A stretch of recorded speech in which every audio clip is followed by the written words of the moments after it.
Hello everyone, this is Dave the Prayer Guy. Thank you so much for taking some time to watch this video vlog. I greatly appreciate it. Um, as I use prayer to fuel God's mission, and I want to encourage all of you to use prayer to fuel God's mission.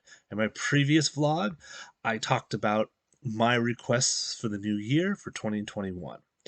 Today, I'm recording, and I will later on today be posting this video. It's Monday, January 11th, 2021. And I bring up that date um, just in case you're watching this later, but to understand kind of where my thought process is that in 9 days, the United States will have a new president. And for over 200 years, a little history lesson here, there has been a peaceful transition from one president to the next. And the interesting thing that I had written out the script for this vlog um, long before today, long before January 6th. And most everybody knows that on that day there was a mob that overcame the Capitol Police and entered the Capitol building in D.C. And then there was a curfew, the National Guard was called in. It was just basically kind of a sad day for our country. And because of all that, more than ever, I believe that prayer is needed for this peaceful transition. I mean, this is a hallmark of our democracy, a peaceful transition from one president to the next.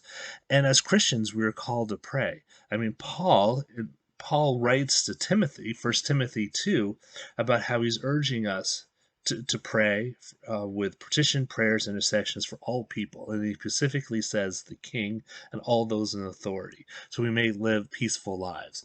So Trump and Biden both really need our prayers right now. Trump as he leaves office and Biden as he enters. And I believe that we also need to pray for Pence, as there's all kinds of talk about maybe um, Trump's term will end sooner than the 9 days from now. There's talk of impeachment, there's demands for his resignation, there's been talk of invoking the 25th Amendment, there's been all kinds of that. So Pence needs our prayers during this time too. But the first most important thing that we need to pray for Trump is his salvation. I don't know if he's saved or not, but no matter what, he needs God in his life at this time. And this could be exactly what God is using in his life to wake him up, to realize his dependence and his need for him. But, he does have decisions to make. He needs to decide if he's going to finish out his term. And then there's this talk of him being impeached again. And if he is impeached this time, will he then be removed? And regardless of what you think should happen, if you should finish out his term, if you should continue to fight because you believe there's been fraud in the election, I mean, I don't know about all those stuff. You need to be open to what God has for you. And it's okay to express what you want to God, but be ready to accept whatever God's plan is. Be ready to accept whatever God's plan is.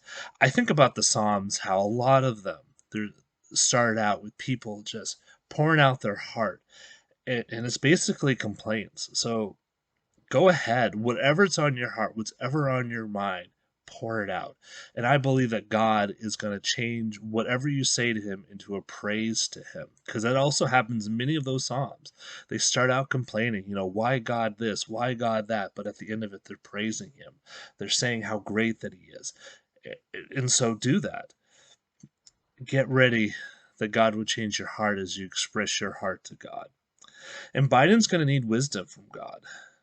And that's my prayer for him, and that's my prayer for Vice President-elect Harris, that they will seek God in all the decisions that they make, that they won't make decisions based on what's politically right, what's going to help them stay in office, but they would really truly see God and do what is right, and be ready to accept what God wants them to do.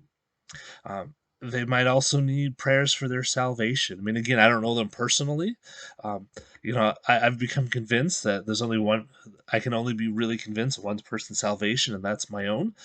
But let's be praying that they will come to God. That there will be believers that would come and share with them the gospel, share with them the truth, Lord, and that they be convicted of that, and that God would truly save them. All right, so there's some things to pray about. So thank you again for watching this. I hope that it is an encouragement of how we can pray for both Biden and Trump at this time. Again, please like this video, subscribe to my channel, and as always, may the Lord be with you.